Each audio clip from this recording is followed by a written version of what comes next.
L'exposition s'inscrit dans le cadre du centenaire de la Première Guerre mondiale.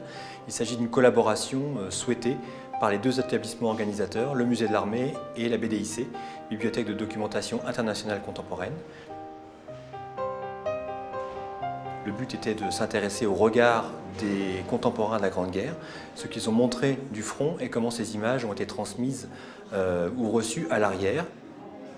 Nous avons des représentations à partir du moment où les tranchées se mettent en place avec des horizons très limités, des vues très étroites, très resserrées, liées à l'univers de la tranchée. Donc à chaque fois que la forme de la guerre évolue, les représentations évoluent.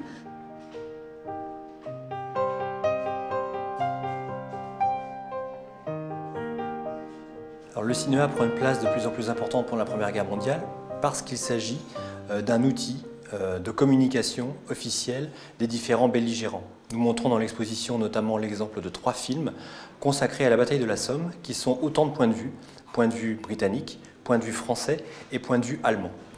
Ces films constituent des outils de la diplomatie envisagés par les États à destination d'autres pays, notamment les pays neutres, afin de montrer la guerre et un point de vue favorable aux belligérants diffusant ces films.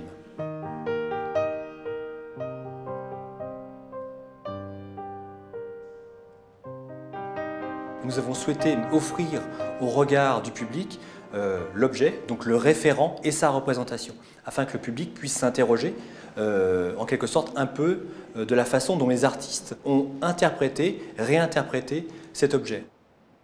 Encore une fois, une des questions essentielles quand on est face à une représentation, c'est par qui a-t-elle été prise, dans quelles conditions, dans quel but. Et il me semble que ce sont des questions que nous posons tout au long du parcours. Et donc nous espérons que le public continuera à se poser des questions face aux images des conflits contemporains.